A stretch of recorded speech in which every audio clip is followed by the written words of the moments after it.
Вы смотрите «Актуальное интервью», в студии Надежда Саханская. Здравствуйте. Традиционно в первую субботу апреля ежегодно в Якутии отмечается День охотника. В этом году мероприятия, посвященные празднику охотников, начались с середины марта. Сегодня мы поговорим о сроках и правилах охоты в республике, выдаче лицензии и электронной жеребьевки. Гость у нас в студии Николай Додухов, заместитель министра экологии, природопользования и лесного хозяйства Республики Саха. Николай Васильевич, здравствуйте. Добрый день.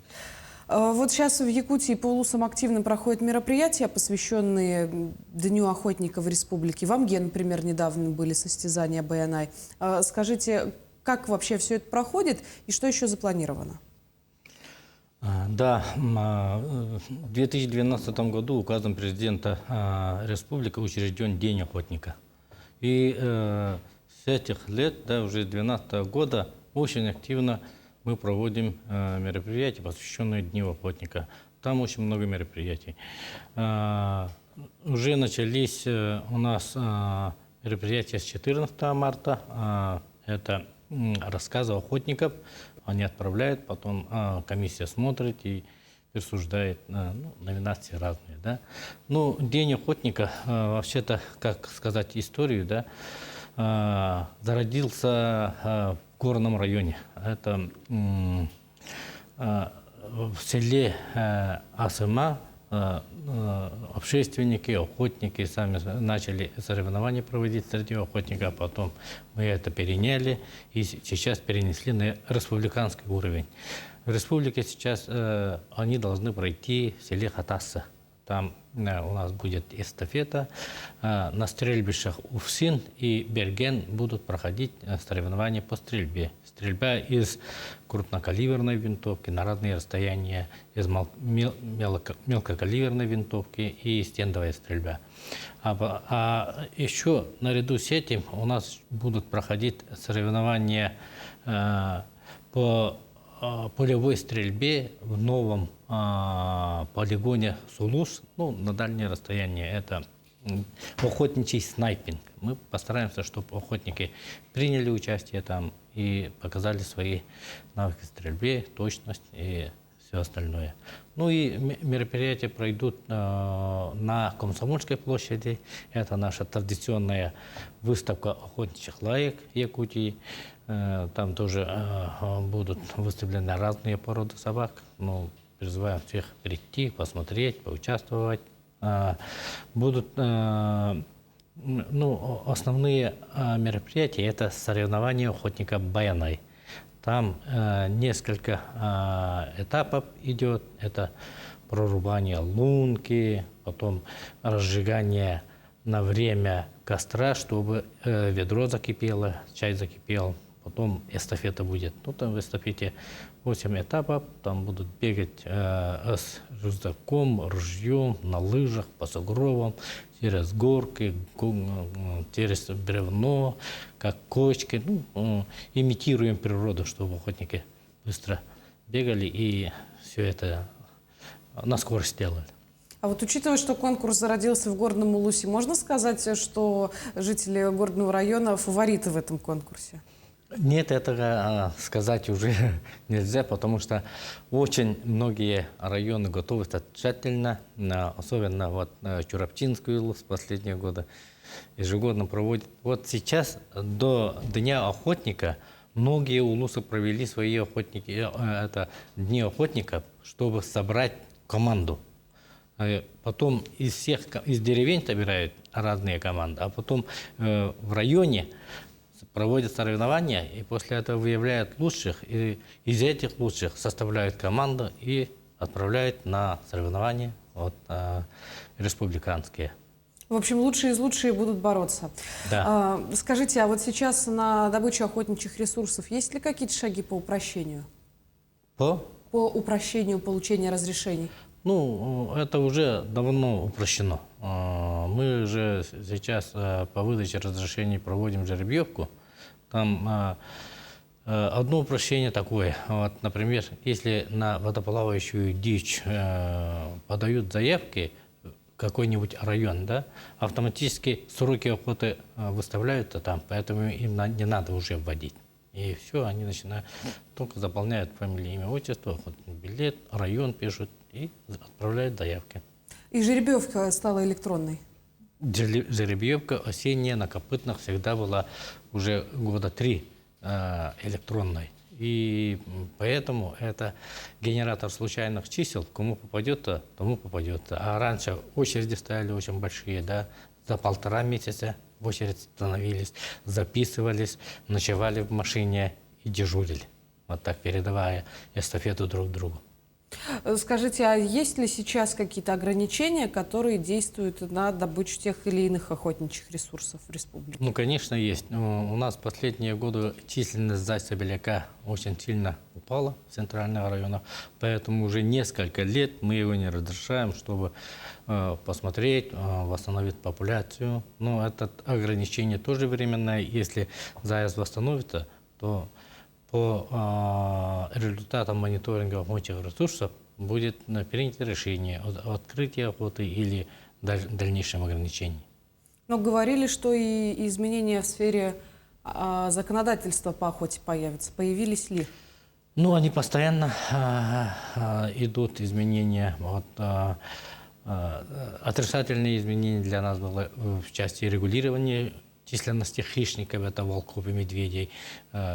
Регулирование, ну, сроки сделали только 3 дня, а 3 дня для нашей республики это вообще неприемлемо, потому что охотник выезжает с отдаленного участка, там медведь набедокурил или лошадей волки задрали, пока приедет, день пройдет, пока оформит, день пройдет, пока обратно доедет, день пройдет, и все, 3 дня прошли, и его разрешение вышло. Сроки вышли разрешения.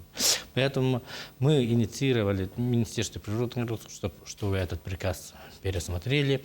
Но этот приказ находится на согласовании.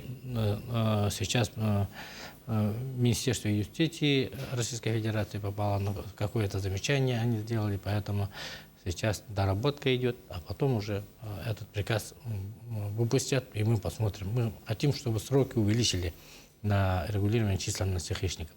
Плюс это же еще касается коренных малочисленных народов Севера, у которых охота и в целях безопасности, и в целях добычи пищи. Федеральным законом 209, в федеральном законе есть статья 19, в котором прописано, что коренные малочисленные народы имеют право без разрешения охотиться для личного потребления. Да? Но мы очень долго этот штамп не ставили в охотничий билет, потому что порядка не было. А сейчас ФАДН, Федеральное агентство по делам народов, Министерство Арктики, депутаты отработали, и сейчас кто входит в реестр ФАДН, что он относится к коренным малочисленным народам Севера, имеет право поставить этот штамп в уход-билет. Что дает этот штамп? Да? Этот штамп в настоящее время дает охоту без всяких разрешений и ограничений. Но мы же знаем, что так нельзя. Охотничье хозяйство тоже организованное хозяйство. В нем идет подсчет, мониторинг охотничьих ресурсов. И на основании этого мониторинга делаются квоты и лимиты.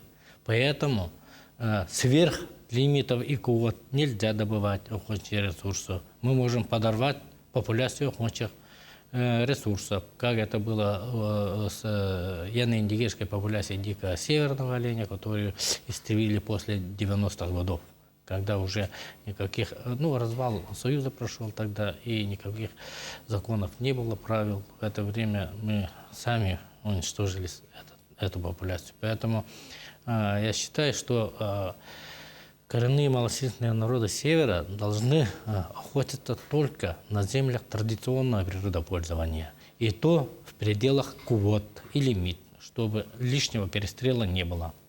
Вот так. Продолжая тему законодательства, вот есть еще и законопроект республики о внесении изменений охоты на особо охраняемых природных территориях. Вот как там обстоят дела? Особо охраняемые природные территории. Ну да, у нас 37%, более 37% относятся к особо охраняемым природным территориям. Изначально особо охраняемые природные территории создавались для удовлетворения традиционного природопользования коренным властителям народов Севера. Когда в 2009 году было закрепление охотничьих угодий, все это распоряжение, которым вот эти охотничьи угодья выделялись и закреплялись, они все согласованы были с прокуратурой, Министерством юстиции, Департаментом по правовым вопросам, и все прошло нормально. Но в 2021 году, когда мы закончили схему размещения, охраны и использования охотничьих угодий, выявилась такая проблема, как наложение охотничьих угодий на территории ООПТ. Но на ООПТ всегда традиционная охота велась. Есть зоны в этих особо охраняемых природных территориях, зона абсолютного покоя, зона традиционного природопользования. В зонах традиционного природопользования всегда разрешалась охота, любительская и спортивная. А сейчас вот наложения получились именно охотпользователями, представителями коренных властительных народов Севера. И чтобы их оттуда не выводить, привели в соответствие закон об ОПТ и охоте на ней. Поэтому все нормально. Понятно.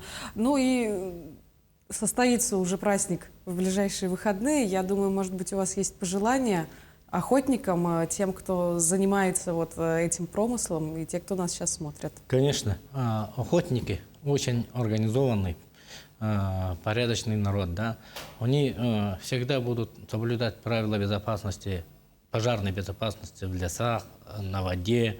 Поэтому я хочу пожелать охотникам очень хорошо провести День охотника, поучаствовать, прийти на наш праздник Хатассы, посмотреть нашу выставку. Я еще пропустил выставку, у нас будет в ДК Кулаковского, охотничьих трофеев. Там будет эксперты, оценивать трофеи. В последнее время трофейная охота тоже немножко развивается.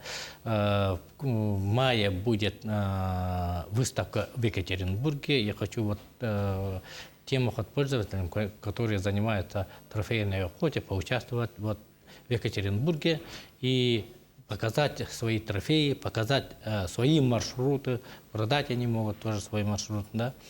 И хочу пожелать всем охотникам, чтобы они соблюдали правила охоты, правила законы об охоте, и чтобы бережно относились к своей природе.